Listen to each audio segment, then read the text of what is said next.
Buenas tardes, soy Eliseo Rabadán.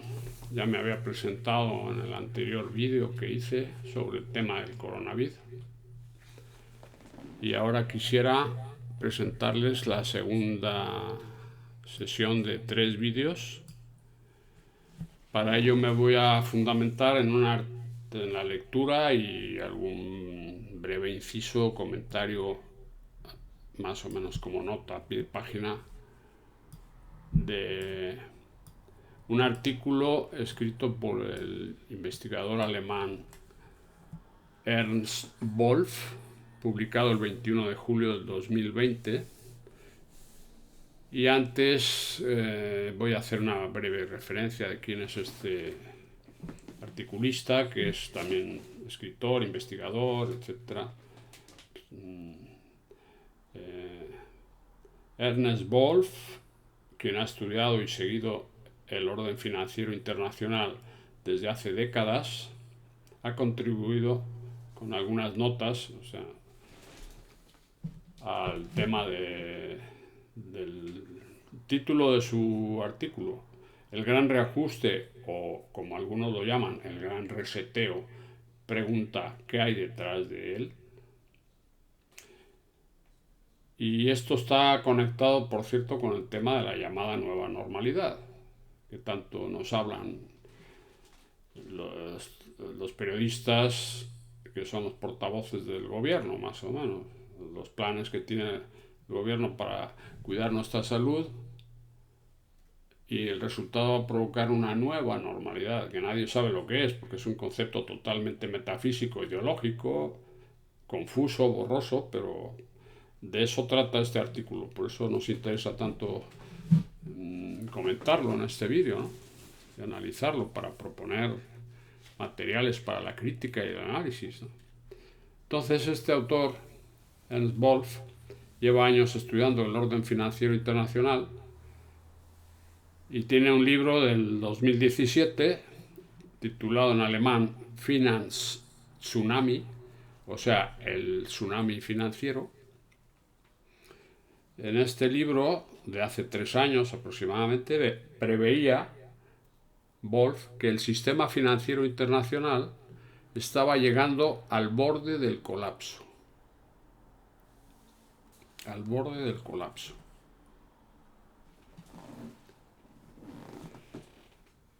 Fue él quien en marzo habló de lo que ocurriría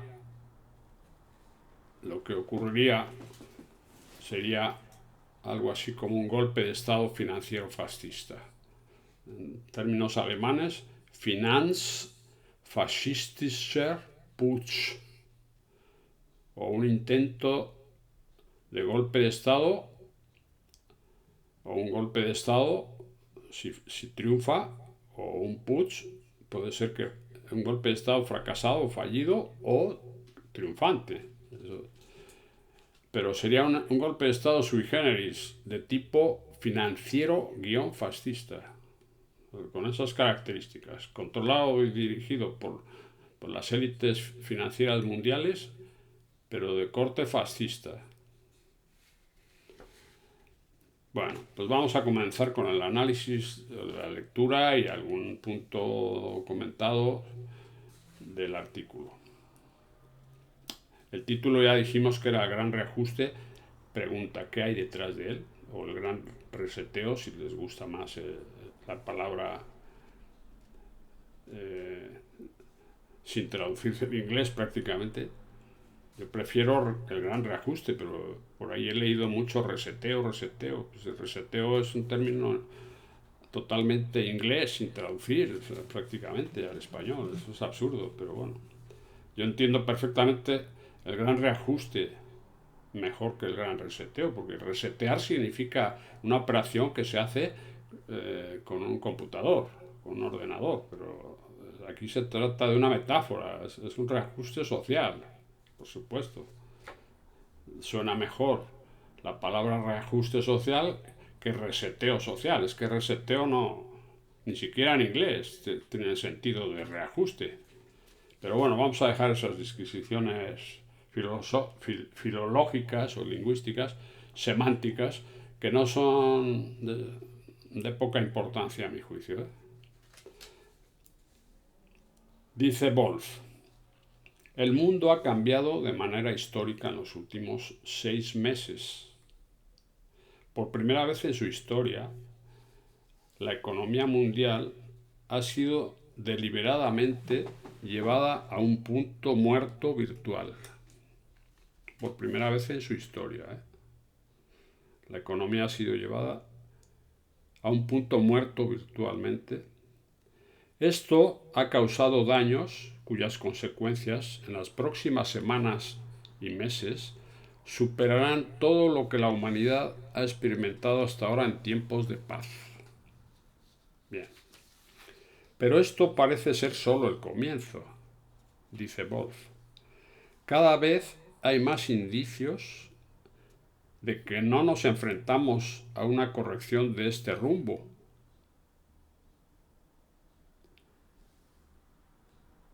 Al punto muerto virtual de la economía. No se va a corregir eso, sino continuar con ello, incluso intensificar ese modelo económico que parece estar atascado en un punto muerto, que no avanza, vamos, que está ahí estancado. Bueno, la alianza de científicos, de medios de comunicación y de políticos que provocó el bloqueo hace 6 meses está aprovechando actualmente todas las oportunidades imaginables para conjurar la segunda ola de la pandemia. Habla de una conjuración para sacarse de la manga que hay una segunda ola de la pandemia. Entre algunos médicos interesados en el asunto o vendidos al poder, algunos periodistas, la mayoría, apuntados al poder porque son simplemente los siervos de los poderosos que les pagan.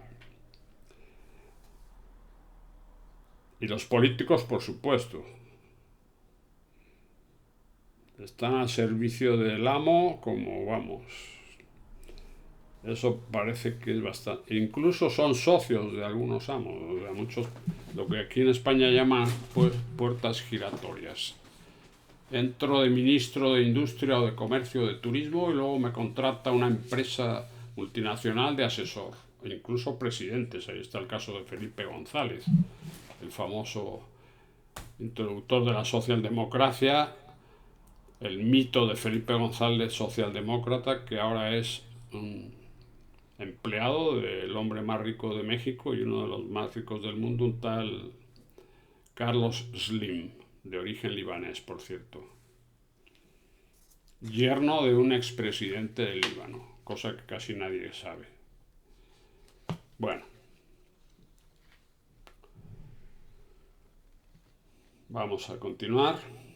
Entonces se trata de aprovechar todo lo que se pueda para conjurar la segunda ola de la pandemia, y ello a pesar de que la primera ola, dice Wolf, nunca alcanzó las horribles proporciones que se predijeron en ningún momento,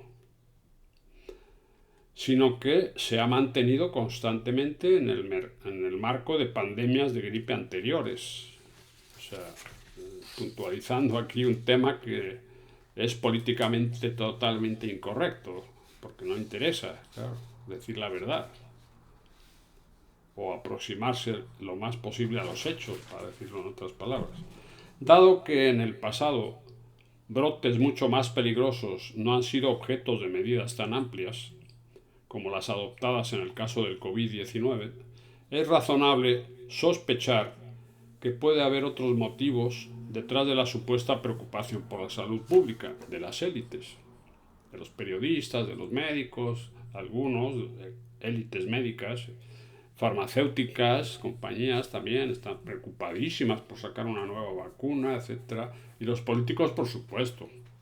Claro, son como si fueran los diosecillos que ayudan a los pobres mortales que a duras penas sobreviven con sus salarios y para que el sistema siga funcionando como meros consumidores. Ya no son ciudadanos, ya somos consumidores. Decía, bueno, irónicamente, vivimos en un mercado pletórico de consumidores satisfechos. No sé, en este contexto probablemente tendría que variar su ironía por otra. Porque el mercado pletórico está teniendo ya muchos problemas. Según los planteamientos de Wolf y de otros autores que vamos a mencionar, o que él mismo menciona aquí, vamos a seguir.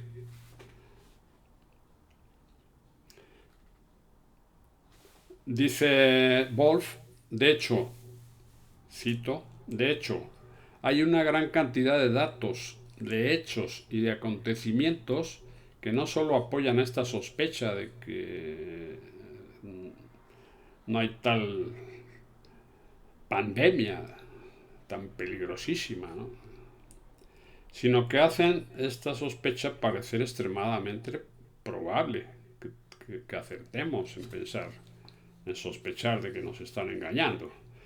Podrían resumirse los datos y hechos y acontecimientos bajo el término genérico del gran reajuste.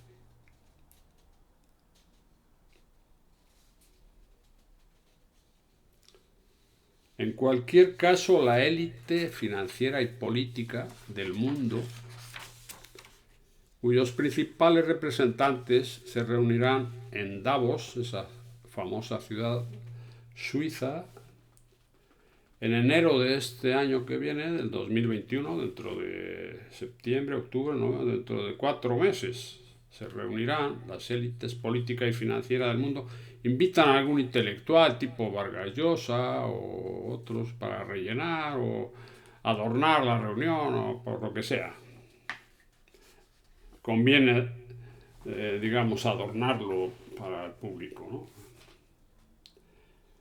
Y el lema que van a tener el Foro Mundial Económico Mundial del 2021 en Davos, tienen un lema precisamente, y han declarado ya que el lema es el gran reajuste, y que ese es el leitmotiv para el futuro, porque ven una necesidad de un gran reajuste, un gran reseteo. Ese es el lema de las élites. De hecho, un nuevo comienzo integral es inminente, por 2 razones. En primer lugar, porque el sector financiero mundial en su forma actual ya no es viable a largo plazo. En segundo lugar, porque la economía real mundial se enfrenta a la mayor agitación de su historia. Y aquí están los detalles de estos 2 problemillas. El mayor reto de agitación de la economía real mundial de toda su historia. Y el otro reto para el sector financiero mundial, que ya no es viable a largo plazo. Son 2 retos de cuidado. O sea, no son 2. ¿Cuáles son los detalles que explican un poco esto?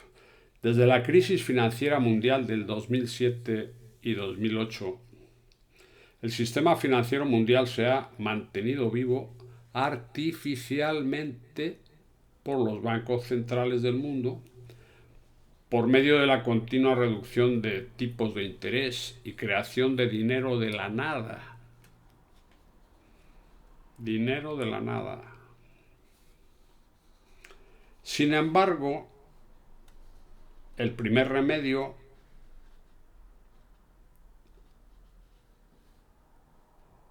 reducir tipos de interés hasta prácticamente 0. Ese primer remedio se ha agotado en gran medida, ya que los tipos de interés han llegado casi a 0 en todas partes. Una mayor reducción de la gama negativa haría que los préstamos fueran un negocio deficitario para los bancos y por lo tanto destruiría el sistema bancario desde dentro. Por esta razón, los bancos centrales se ven obligados a recurrir al segundo remedio, crear dinero. Sin embargo, esto ha inflado aún más las ya enormes burbujas de los mercados financieros.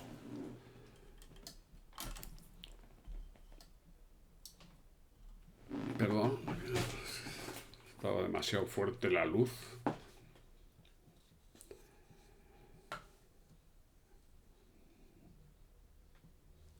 Se creó dinero y esto ha inflado más las burbujas ya enormes de mercados financieros como resultado de pagos de miles de millones de dólares en la crisis del coronavirus. Amenaza con destruir el poder adquisitivo de monedas si se continúa con esta política. Dado que los bancos centrales no disponen de más fondos para mantener el sistema, esto significa que el sistema monetario actual ha entrado en su fase final. Dado que los bancos centrales no disponen de más fondos para mantener el sistema, esto significa que el sistema monetario actual ha entrado en su fase final. Esta es una de las tesis que muchos críticos dirán que es paranoia conspirativa, delirium tremens de un economista, yo que sé, cualquier cosa le pueden aplicar. Hasta fascista le pueden llamar. Ya por quitárselo de encima son capaces hasta de mandarlo matar, si hubiera necesidad de ello. La situación es aún más dramática en la economía real. Esto es lo que a muchos les puede interesar más. Aquí estamos actualmente experimentando la mayor agitación en toda la historia de la humanidad como resultado de la revolución digital. Por cierto, este tema, los que somos más viejos, lo hemos estudiado pues en los años 70 más o menos, después de la rebelión de estudiantes en París del 68, el 68 en Praga, en México el 68, que fue sangriento, por cierto, la represión del gobierno mexicano, todo eso. Herbert Marcuse, uno de los miembros de la llamada Escuela de Frankfurt, emigrado, pues era judío. Si se hubiera quedado en Alemania hubiera sido víctima del nazismo, evidentemente, casi seguro. Estaba en Estados Unidos, en la universidad, y allí conoció cómo se aplicaba la tecnología, pero estoy hablando de hace 50 años. En 50 años esto ha avanzado vamos, que si lo hubiera visto Marcuse hubiera tenido que cambiar todas sus tesis. Pero en algunas partes acierta Marcuse. Lo mismo que McLuhan, que ya nadie los menciona. Hay que mencionar al último de la fila. El último libro que ha salido, el último artículo, lo demás todo es, como dicen ahora los chavales jóvenes o las nuevas generaciones, es que esto ya es rancio. Es una idiotez impresionante decir eso. Marcuse ya hablaba de cómo se podría intentar adaptar los cambios que iba a generar en la sociedad de Estados Unidos, en concreto era la que se refería, que era la más avanzada tecnológicamente en los años 70, en teoría, al menos eso exponía él, con un análisis o estudio sociológico, no ideológico, filosófico. La escuela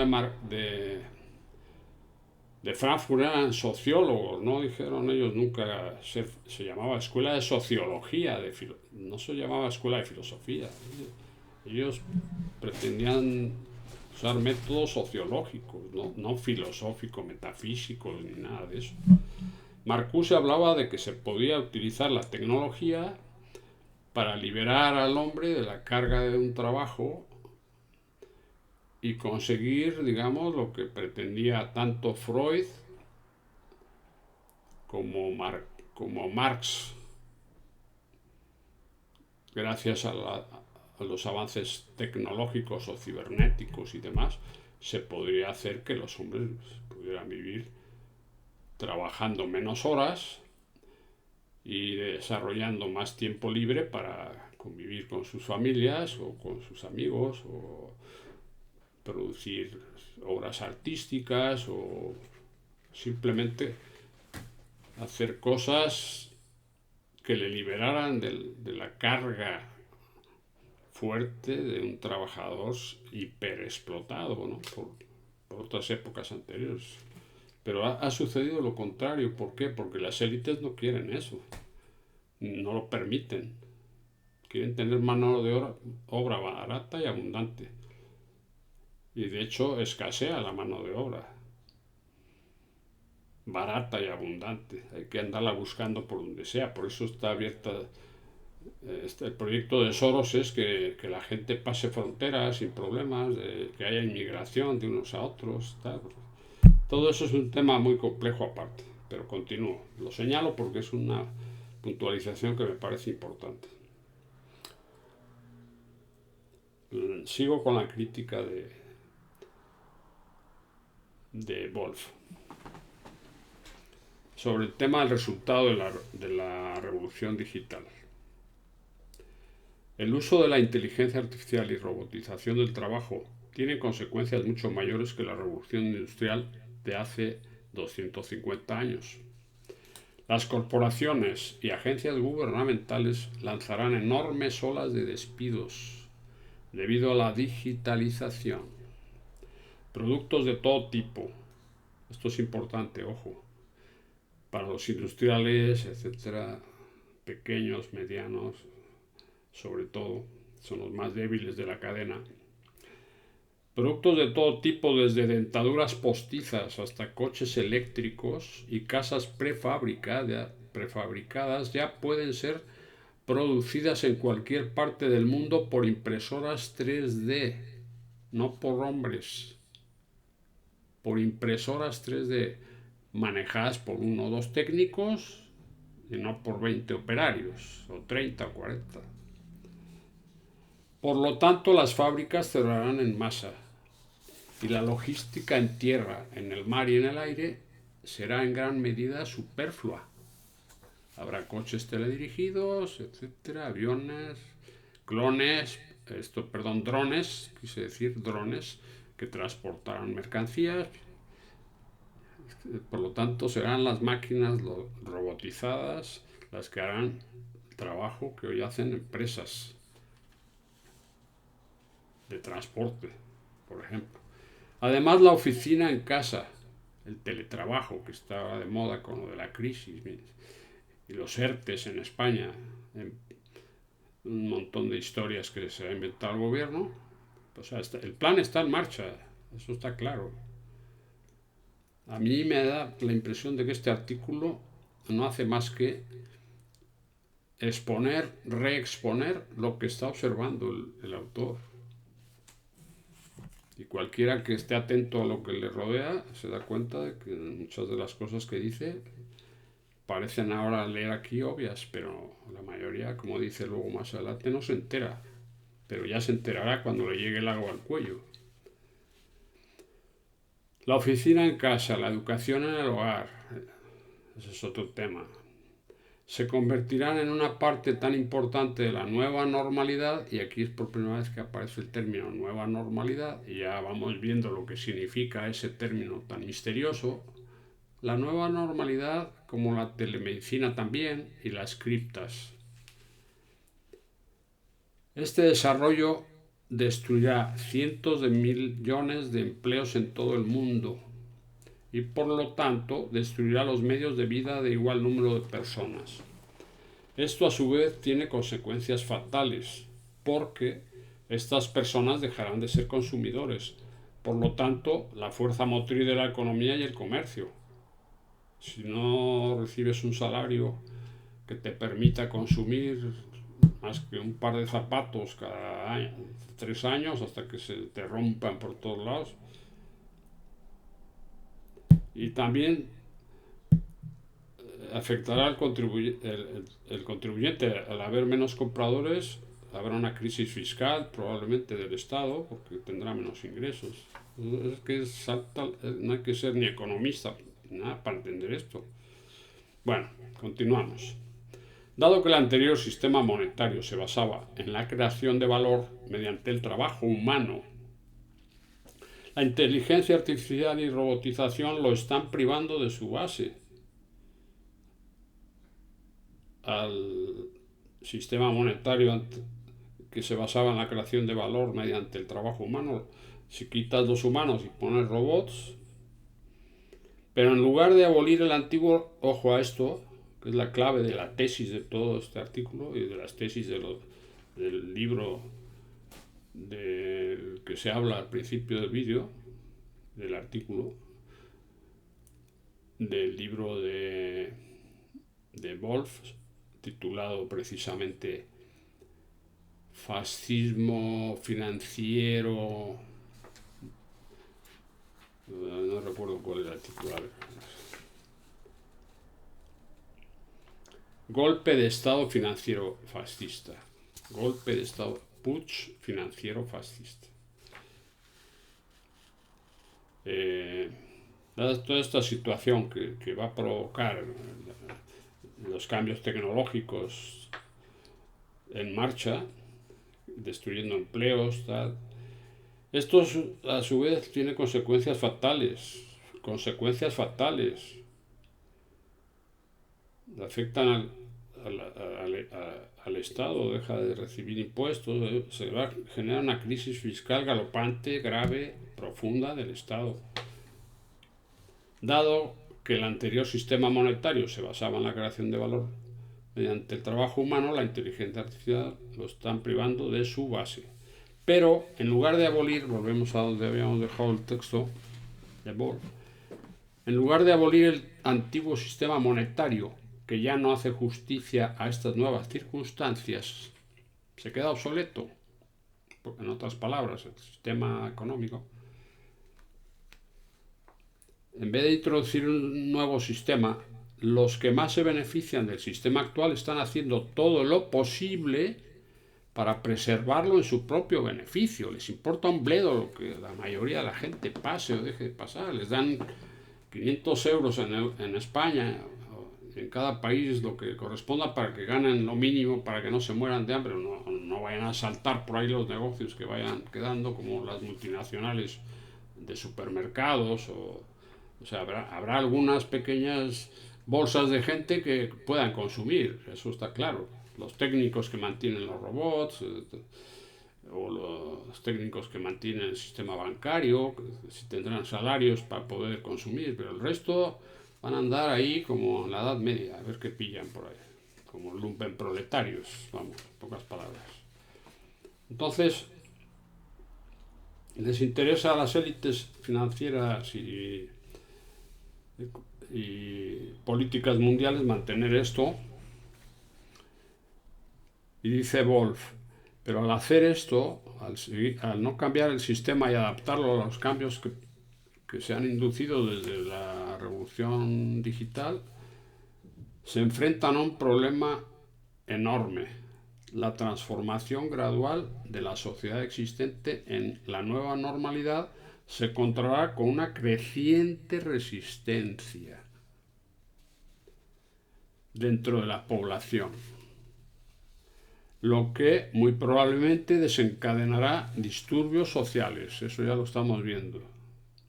Hasta en la televisión lo ponen, en YouTube, como si fuera normal. Además, es la nueva normalidad, precisamente. La violencia callejera en Barcelona, en Seattle, en París, tal, en el barrio tal, hasta en los pueblos pequeños o medianos, de España, de Italia. Ya se está dando, no es para luego, esto está ya en curso, como dice Wolf. Y es que observas la realidad un poco y se ve venir. Bueno, la nueva normalidad. O sea, no va a venir después de no sé qué, está llegando ya y viene como un perro que viene detrás de ti, si no corres te alcanza y te puede destrozar.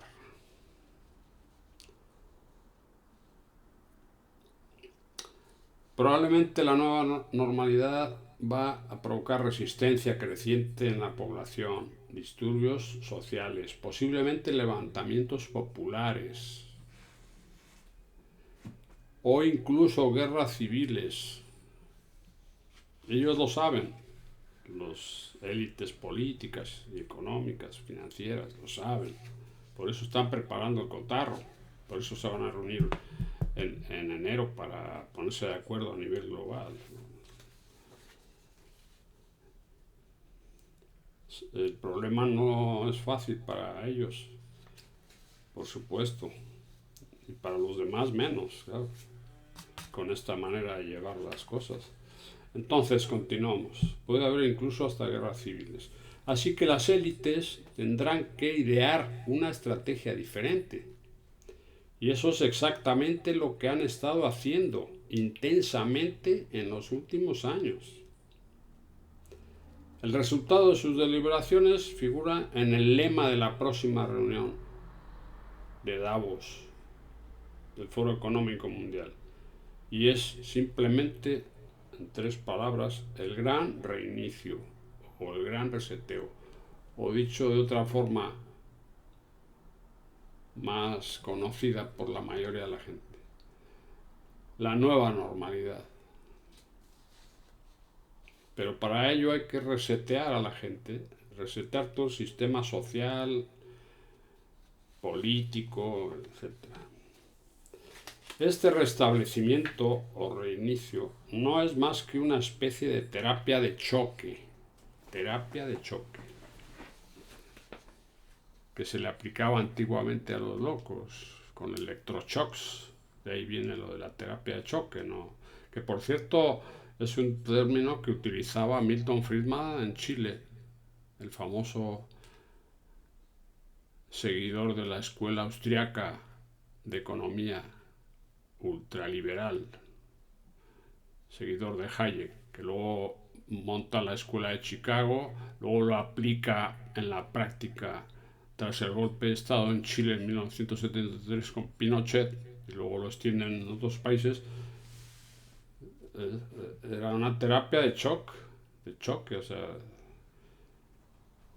para poderlo hacer rápido, los cambios económicos hacia el neoliberalismo, hacia el nuevo liberalismo. Cada país según sus circunstancias. Y así ya llevamos pues desde Chile hasta hoy, desde el 73 hasta ahora. Pero de esos temas no se habla ni en las series de Netflix ni de Amazon. Ese tema es como un tabú. Bueno, vamos adelante. Este restablecimiento no es más que una especie de terapia de choque, diseñada para provocar un cambio no gradual, sino un cambio en un corto periodo de tiempo, o sea, tipo shock rápido y efectivo. Para este propósito, las élites obviamente han encontrado el socio correcto. Este año se lo han encontrado o lo han buscado, no sabemos. Aquí dice que se lo han encontrado, pero más bien yo creo que lo buscaron y se lo encontraron. Es el nuevo coronavirus. Ese es el gran aliado de estas élites. Con la ayuda de este virus se ha creado un chivo expiatorio para que asuma la culpa de todas las medidas que va a tomar el poder político y económico, financiero, etc. Las élites. Empezando por el encierro con sus despidos masivos, sus máscaras obligatorias hasta el cierre de la frontera y el estrujamiento del dinero. O sea, reducirte el dinero de que dispones para comer hasta el último día de cada mes. Pocas palabras. Oficialmente, y eso genera temor, miedo entre la gente, esa es la idea del shock, aplicado desde las teorías económicas neoliberales. Bueno, seguimos. Oficialmente, por lo tanto, no es el egoísmo de las élites lo que está causando los cambios y las restricciones económicas y de mascarillas y de no reunirse de gente en los parques, ni en sitios tal, ni ir al cine, ni al teatro, ni a un concierto, ni nada. Todas las restricciones lo hacen por nuestro bien, incluyendo las restricciones de dinero que le están aplicando a muchos con esta disculpa del coronavirus. O echarlos a la calle porque las empresas no pueden aguantar, cierran, sobre todo las pequeñas y medianas cierran y hasta luego, Lucas. Que te mantenga el gobierno, que yo ya tengo dinero si soy el dueño y me retiro a vivir, a cuidar mis cabras al campo o a lo que pueda. Bueno, ese chivo expiatorio del COVID es la perfecta coartada para aplicar la nueva normalidad. Oficialmente, entonces, no es el egoísmo de las élites la causa de los problemas de la sociedad, sino más bien se trata de la preocupación que tienen las élites por la salud de la población. Nos lo están diciendo a cada rato los portavoces del gobierno que tenemos aquí en España, vamos, un gobierno impresentable, ¿no? Que se presta perfectamente a este juego, porque además no les queda de otra. O sea, derecha o izquierda van a tener que obedecer a los que mandan realmente fuera. La soberanía nacional es un mito que hoy en día ya son leyendas. Bueno,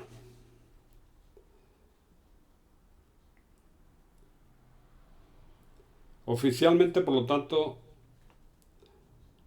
lo que está haciendo la élite mundial es preocuparse por la salud de la población, lo cual es una distorsión absurda de los hechos, dice Wolf. No se preocupan de la salud de la población, pero esto sirve porque hasta ahora, actualmente, la mayoría de la gente acepta eso, de que el gobierno tiene que ser exigente con la población, que si te ven sin mascarilla, el vecino te puede denunciar, viene un policía y te mete 100 euros de multa. Y si hay un grupo de chavales en un parque tomándose un calimocho, que es un vino mezclado con ron o con lo que sea, para pasar el fin de semana a distraerse de los universitarios o cualquiera que se reúnan, los dispersan porque está prohibido que estén reunidos haciendo fiestas. O sea, todo eso, que es el estado de emergencia en España, ahora ya lo han levantado, pero están diciendo es que viene el segundo brote, la segunda oleada y hay que volver igual al estado de emergencia, así que cuidado, vamos pasándole la pelotita a las distintas autonomías y luego ya veremos a ver si el gobierno, para no quemarnos nosotros, que se quemen los presidentes de las autonomías. Y así cada país a su forma, pero lo mismo. Italia, Francia, Alemania, todos. Y en Sudamérica lo mismo. Por lo que yo sé, y Estados Unidos, pues ni digamos. En Asia no conozco los datos, pero parecido. Me imagino el panorama. Los países árabes no me llega información, tampoco el planeta este es tan grande que no te das abasto a... Pero sigamos. Dice Wolf, todo esto de que se preocupa por la salud y que los resultados negativos de la crisis del coronavirus no es culpa de ellos, es culpa de la naturaleza, que es cabrona, que viene y nos ataca con un virus mortífero y hay que defenderlo. ¿Y quién mejor que nosotros los que tenemos los instrumentos del poder político y manejamos vuestro dinero y demás, podemos haceros salir de este ataque tan mortal de un virus que según algunos expertos virólogos y médicos es una fuerte gripe, más fuerte que otros años, pero que no es, digamos, la catástrofe ni el apocalipsis, como algunos parecen que es. Bueno, resumiendo y volviendo a lo que íbamos, de esta distorsión absurda de los hechos, que es aceptada por la mayoría de la gente, se pregunta el autor de este artículo, ¿y esto qué significa para nuestro futuro? Todo este tinglado que hemos estado diciendo, ¿qué significa para nuestro futuro? Pues las respuestas que da Wolf son las siguientes. Ya dije que este es un tema, el artículo es bastante más largo que el otro que leí, el que voy a leer después en otro vídeo y comentar. Voy a tratar de ir más al artículo y no salirme con comentarios, salvo que vea alguna cosa que interesa, hacer una anotación ahí a pie de página, ¿no? Continúa Bohr diciendo lo siguiente: dado que hasta ahora solo se han aplicado algunos de los cambios, ojo, algunos de los cambios nada más, todavía estamos en las primeras etapas del gran reajuste, lo pone con mayúscula, el gran reajuste. Podemos estar seguros de que las medidas aplicadas hasta ahora serán más estrictas. Esto es exactamente lo que el fomento del miedo y el pánico frente a una segunda ola debería servir para hacer. Entrar en las siguientes fases del reajuste más estrictas. Si esto no es suficiente, los virólogos nombrados por el Estado recurrirán sin duda a otras amenazas, como puede ser la peste bubónica que acaba de estallar en China. El hecho de que se identifique a las grandes empresas en particular como focos de infecciones del COVID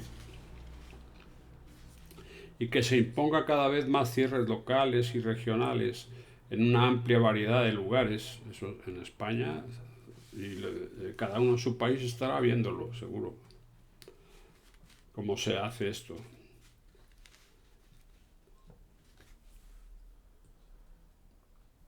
Probablemente no sea una coincidencia esto de cerrar locales, regiones, de lugares, esta que es la segunda rebrotes y cosas que le llaman ahora, ¿no? Que es la segunda oleada que se espera, son rebrotes y luego vendrá. Según ellos puede venir la segunda oleada cualquier día, o sea, esto es como si fuera magia, ¿no?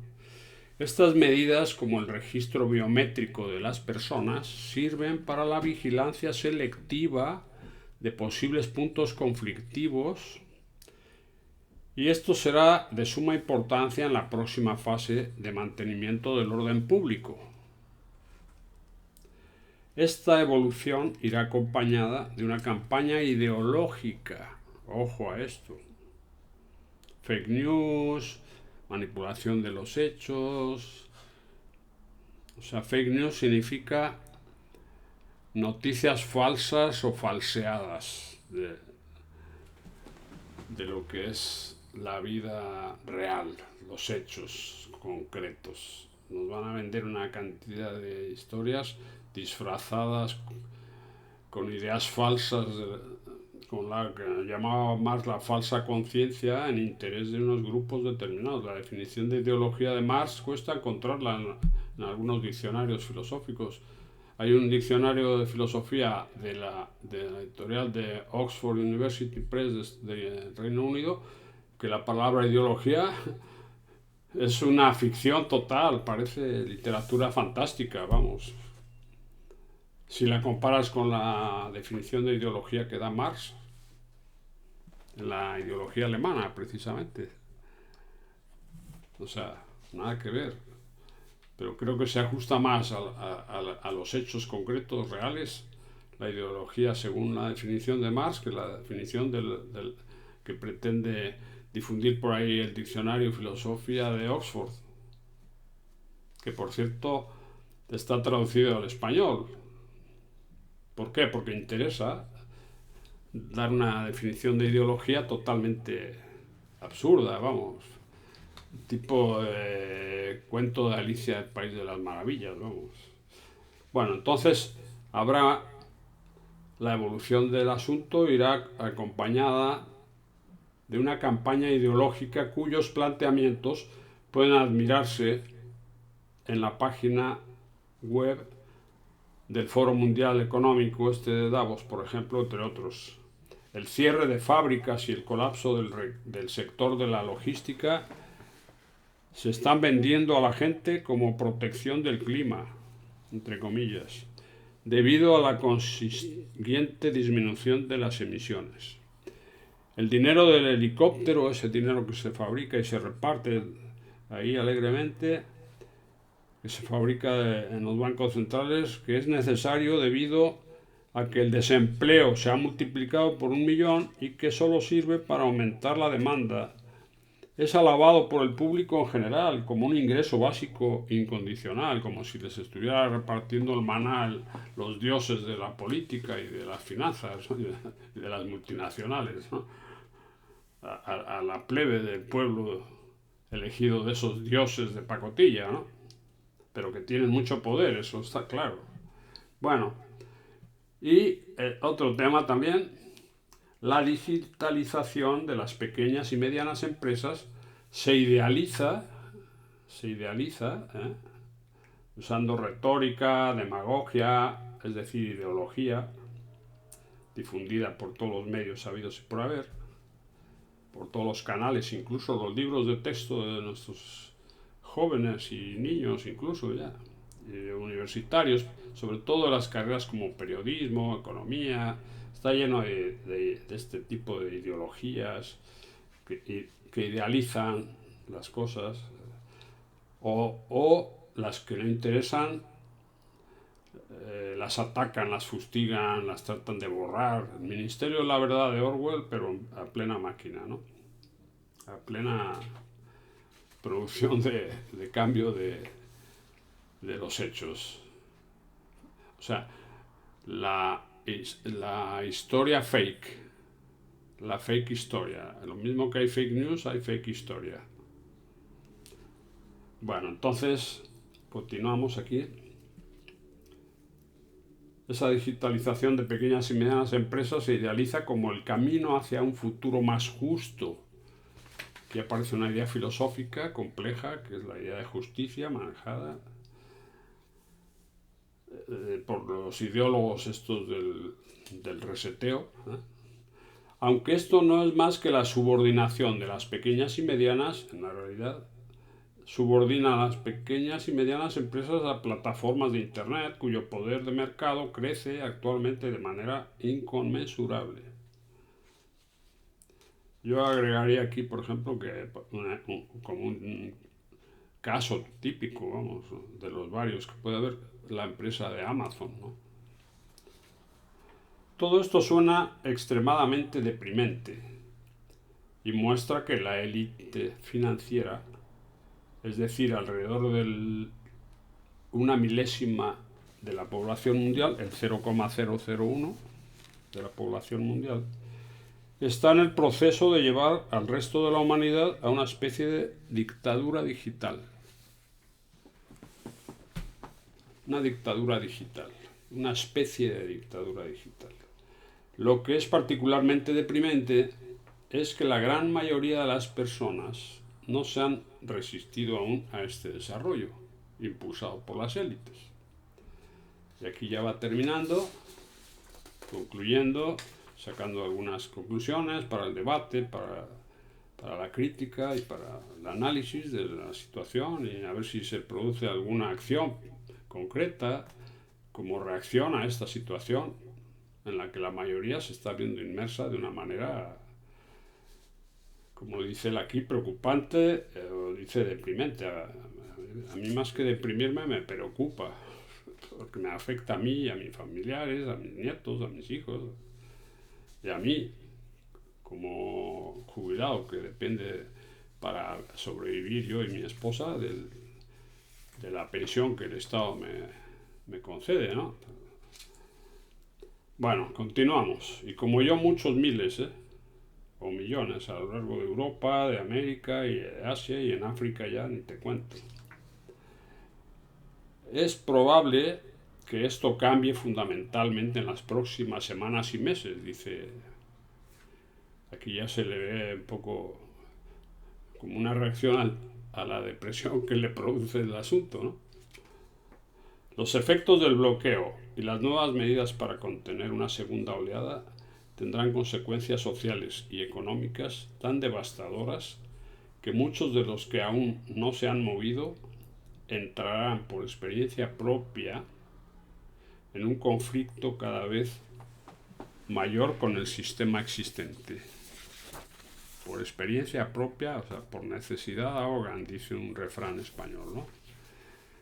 Empezarán a mover en grupos o ya organizados previamente, pero crecientemente fuertes, por la cuenta que les trae contra este sistema que no encaja ya a estas alturas de los cambios que hay en marcha ya, ¿no? Y terminamos, es precisamente este conflicto que afectará a millones de personas el que debe ser visto como un desafío por todos nosotros, porque ofrece una oportunidad única para educar a un gran número de personas previamente desprevenidas de que el gran reajuste o el gran reseteo o la nueva normalidad no es más que un intento de mantener vivo un sistema que ha sobrevivido históricamente, pero que, según dice Wolf, pues está ya haciendo aguas por todos lados, ¿no? La continuación de este sistema beneficia solo a una pequeña minoría, mientras que lleva a la mayoría a un futuro que se asemeja a una prisión digital, en el que el desarrollo del individuo estará determinado por algoritmos, o sea, cálculos hechos por ordenadores o por los técnicos que manejen esos ordenadores según los grupos de poder que les pagan o las élites que les pagan, ¿no? Esos algoritmos no los hace el robot nada más porque sí, lo hace un humano que está detrás del robot. Ese es el concepto. Las cibernéticas, según Wiener, que fue el que utilizó por primera vez el concepto de cibernética, y creo que hay que rescatarlo, es la comunicación entre hombres y máquinas, máquinas y máquinas, y hombres y hombres. Son como tres círculos de Venn, tres diagramas de Venn. Un diagrama de Venn son las máquinas, los hombres y las máquinas. Y eso la cibernética es el intercambio de información y mensajes entre hombres y máquinas. Es decir, las máquinas no funcionan solas por el momento. Siempre hay un programador, un ingeniero que programa, etc. Eso está claro. No hace falta. Lo aclaro por si alguno piensa que las máquinas van solas, haciendo algoritmos para determinar nuestras derivas personales o sociales o grupales, etcétera, para controlarnos de mil maneras, ¿no? La coexistencia social será vigilada y controlada,